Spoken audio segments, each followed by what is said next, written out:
día, compañeros. Cuando empecé a hacer este trabajo, en realidad venía ya de un tiempo antes, y al ver que se conmemoraban los 80 años de la Revolución Española como un número redondo, me parecía que era interesante poder profundizar algunas líneas que venía desarrollando de tiempo antes,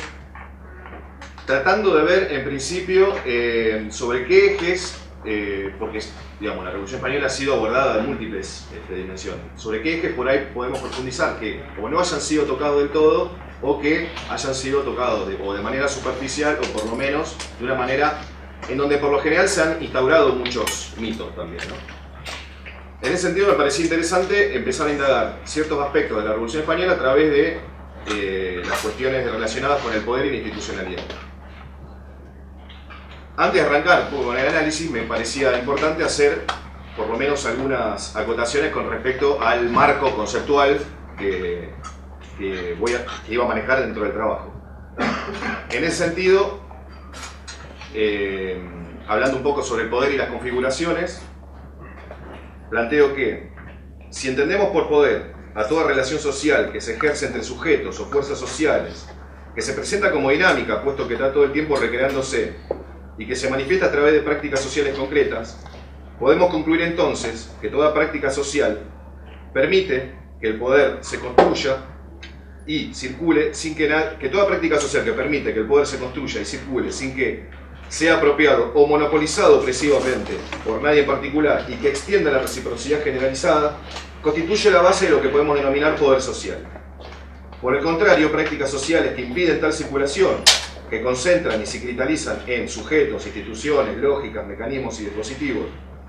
que externalizan y alienan y que producen asimetrías en las relaciones sociales, constituiría la plataforma de lo que conocemos como poder dominante o directamente dominio-dominación.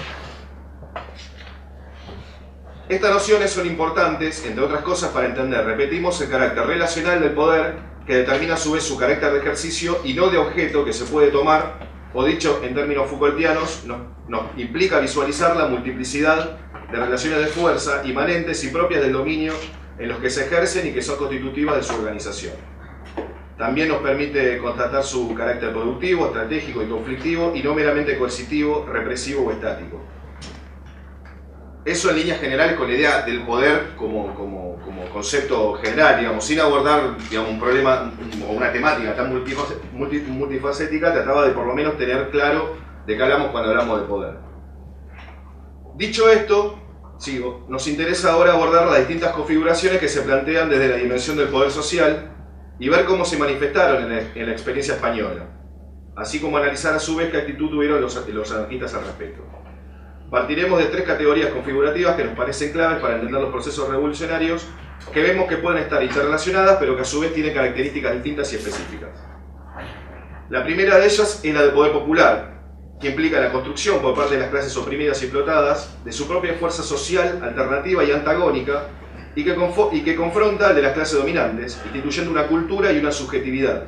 así como también espacios, territorios, mecanismos y organismos que prefiguren y sustenten un proyecto de sociedad nueva y libre. Así, y cito una cita de los compañeros del CILEP de Colombia, dice: el poder popular pone en marcha un nuevo etos, un nuevo hábitat, una configuración alternativa de sentidos, significados, lenguajes, valores, normas y estructuras compartidas. En pocas palabras, este poder colectivo crea otro mundo posible, un mundo distinto que se enfrenta al que conocemos, al mundo de la mercancía y del dominio que genera miseria, exclusión, privilegios, discriminación y muerte. Por eso el poder popular es una praxis que en la misma medida que va transformando los lugares de vida de las personas, crea un bloque contrahegemónico, un bloque que entra en confrontación directa con el orden imperante. Como proceso, el poder popular sabe que el camino es largo, pero tiene la fortuna de estar creando una nueva sociedad en cada conquista del pueblo. Y agrego que es importante también tener en cuenta que el poder popular como tal, en tanto proceso, se constituye tanto antes, durante y después de un contexto de ruptura revolucionaria. Por lo tanto, el poder popular, autogestivo en términos libertarios, acumula fuerzas, prefigura, disputa y construye un nuevo marco de relacionamiento y articulación social y se proyecta para intentar llegar a ser lo más amplio posible, es decir, abarcar la totalidad social y no solo ser un islote de libertad. La otra configuración dentro de lo que puede ser el poder social es el poder local, que resumidamente se sostiene sobre la constitución de ámbitos concretos territoriales donde se desarrolle capacidad de autoactividad social de manera alternativa y en disputa con la institucionalidad dominante. Se trataría de las llamadas zonas liberadas, pero que no se articulan a priori en tanto microespacio con un proyecto global contrahegemónico. En este sentido podemos decir que el poder local es abarcado por la idea de poder popular, pero como vimos, este último no se limita solamente a una localización territorial, aunque esta sea importante. Y por último, ver un poco de qué se trata la idea de doble poder. El doble poder se nos presenta como el proceso en el que coexisten de manera conflictiva, transitoria e inestable dos estructuras de poder antagónicas e incompatibles que asumen para sí la legitimidad social y que entran en disputa, ahora sí, en una situación de crisis revolucionaria. Y justamente por su carácter transitorio e inestable, dada la imposibilidad de coexistencia duradera y pacífica entre fuerzas o organismos en pugna, implicaría una resolución de corto plazo, sea por la reimposición del orden instituido dominante o por su desplazamiento por parte del organismo alternativo de las fuerzas revolucionarias. Es importante agregar, al igual que lo hicimos con respecto al poder local, que el doble poder no es contradictorio al poder popular. El doble poder deviene o puede devenir de una construcción de poder popular previa, pero como dijimos, el poder popular en este caso, abarca otros elementos y que en su constitución no necesariamente implica la conformación de un organismo articulador integral y totalizante. Desde otra corriente hablaría del Estado, los libertarios podríamos hablar de una federación, digamos. Aunque puede prefigurarlo, así como tampoco es necesaria una situación de crisis revolucionaria para su desarrollo. Ahora bien, ¿para qué nos sirve visualizar estas configuraciones en el caso español? En principio, para entender que todas, de manera combinada, se han manifestado de manera concreta, transitoria o en estado de latencia, y que pocas veces se ha señalado su importancia conjunta a los fines de analizar de mejor manera los avatares que ha tenido esta experiencia, fundamentalmente en su etapa revolucionaria. Ahí hago una cita, digamos, como para ver también que en el anarquismo clásico también, si bien el anarquismo ha tenido posiciones ambivalentes con el tema del poder, ya desde ciertos referentes del anarquismo clásico, Bakunin por caso, ha hablado del poder, entonces hay una definición del poder dentro del anarquismo, y cito un pequeño ahí cuando en un texto Bakunin decía: es cierto que hay en el pueblo una gran fuerza elemental, una fuerza que sin duda alguna es superior a la del gobierno y a la de las clases dirigentes tomadas en su conjunto. Pero una fuerza elemental no es, sin organización, un poder real. Sobre esta innegable ventaja de la fuerza organizada respecto de la fuerza elemental del pueblo se basa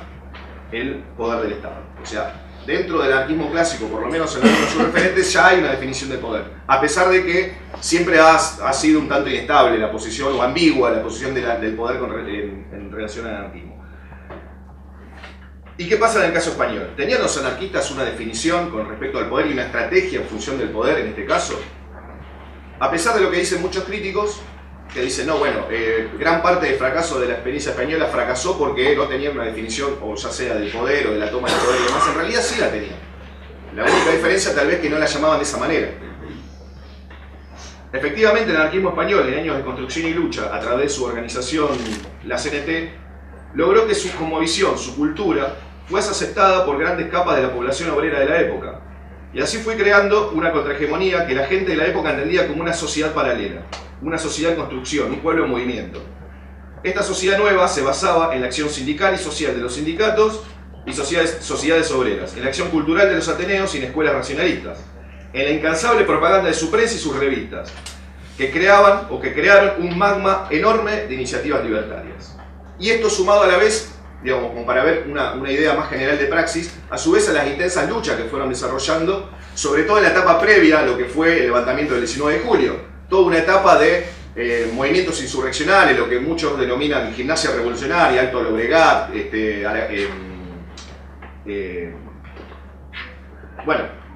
Alto Llobregat, Rioja, Aragón, Zaragoza, Asturias, ¿no? Bueno, en muchos casos incluso en algunos territorios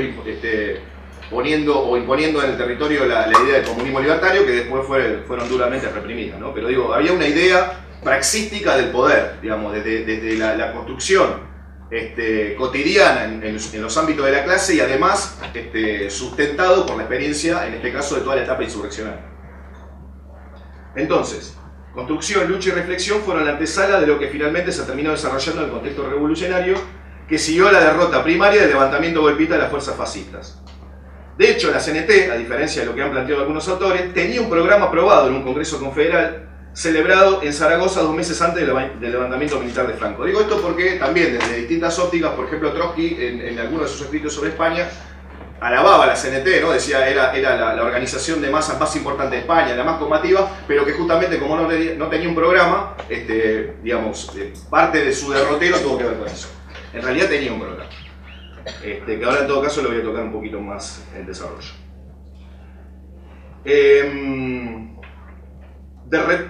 Ya llegando al contexto del 19 de julio, ¿no? Derrotada la primera intentona reaccionaria y comenzada la etapa revolucionaria, emergen de manera más clara las distintas combinaciones de poder social y, según las distintas perspectivas, las distintas formas de sustentación y resolución. Hay un trabajo muy importante que aborda todas estas cuestiones, que es el de Pierre Brouet y Émile Ténimé, que yo lo cito acá, no lo voy a citar ahora, pero que habla de las distintas construcciones revolucionarias de distintos organismos, los comités, las patrullas obreras, las milicias populares, en distintas zonas y en distintos territorios, que en algunos lugares claramente configuraron una situación de doble poder, pero que en muchos casos quedaron solamente en lo local, digamos, ¿no? El proceso iniciado había generado una situación de dualidad de poderes, uno real, el de los comités, el pueblo en armas y de los distintos organismos sostenidos por las fuerzas proletarias, y uno legal, de los todavía y aunque prácticamente desarticulados resto del Estado republicano. Pero la posibilidad de constitución de una estructura articuladora de esas iniciativas locales a nivel regional y luego a nivel nacional, que pusiera en jaque definitivo y terminal a las instituciones del régimen burgués y que cuajara en una definición de doble poder revolucionario de carácter superador, se vio truncada por las posiciones de ciertos referentes anarquistas. Si bien en algunas regiones, particularmente en Cataluña, se había generado organismos que se podrían caracterizar como constitutivos del poder dual, por caso el Comité Central de Milicias Antifascistas, después de un periodo corto de inestable de equilibrio conflictivo, terminó amoldándose una coexistencia reconocedora de la Generalitat, ¿no? Del gobierno catalán. De ahí que, por ejemplo, Pierre Brouet y Ténimé lo caractericen como un organismo híbrido, que prácticamente determinó una semi-integración con la Generalitat para luego directamente terminar disuelto, fortaleciendo el aparato estatal.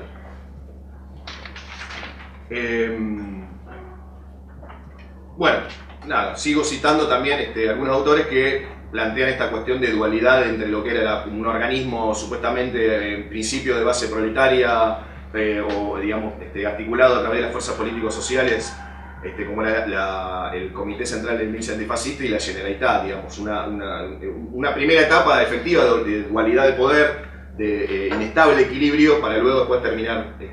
prácticamente desarticulado, ¿no?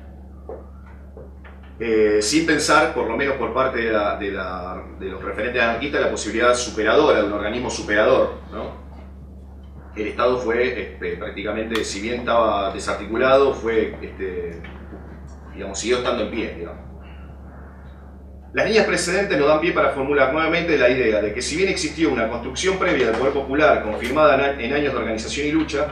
que se sustentó en el contexto revolucionario con el poder de los comités locales, que configuraron una situación de latente doble poder,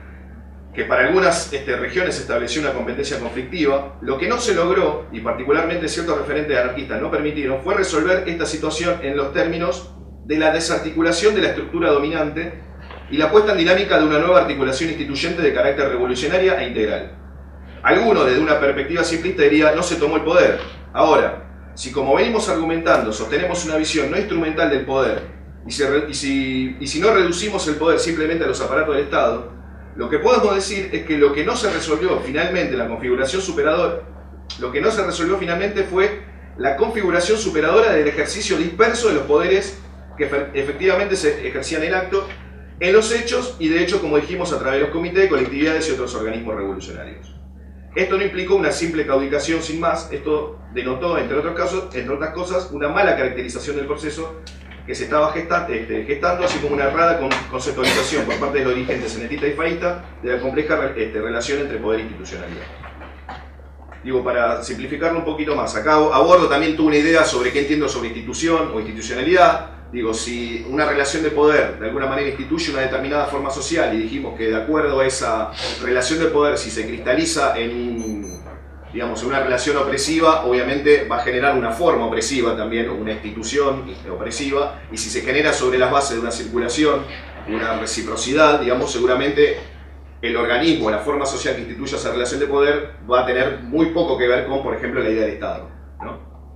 Pero bueno, esto lo podemos dejar, yo igualmente el trabajo está y se va. Quiero ir avanzando un poquito más sobre las conclusiones. A todo esto también estoy dejando de lado una caracterización muy interesante de Gastón Leval sobre también el porqué de ciertos errores de la dirigencia, o por lo menos de la cúpula de la CNT-FAI, planteando, entre otras cosas, que los dirigentes o la cúpula de la CNT-FAI tenían mucha experiencia en determinadas cuestiones de lucha, pero en realidad eran demoledores, no eran constructores sociales. Y en eso, digamos, lo que trata de meter por abajo es la discusión sobre la deficitaria construcción de cuadros revolucionarios de manera integral dentro de la CNT-FAI.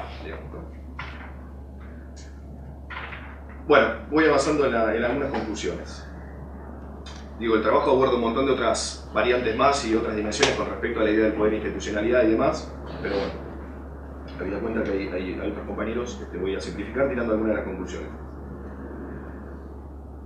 Digo, bueno, sea como fuere, lo que parece quedar claro, luego de todo el recorrido que intentamos hacer, es que el anarquismo español tuvo posibilidad, en tanto movimiento hegemónico, de torcer el rumbo del derrotero revolucionario hacia un panorama victorioso, si hubiera seguido sus propios paradigmas, contemplándolos de manera dinámica, de acuerdo a las circunstancias específicas de cómo se fueron desenvolviendo los hechos. Dijimos que la CNT había elaborado un programa en el Congreso Confederal de Zaragoza, de mayo del 36, donde instituía como forma social de nuevo tipo una confederación ibérica de comunas libertarias. Dijimos además que, precipitados los hechos luego del 19 de julio, el proceso revolucionario fue dando lugar a distintos organismos de poder que relegaban la idea unitaria y tal vez un tanto idealista de las comunas autónomas,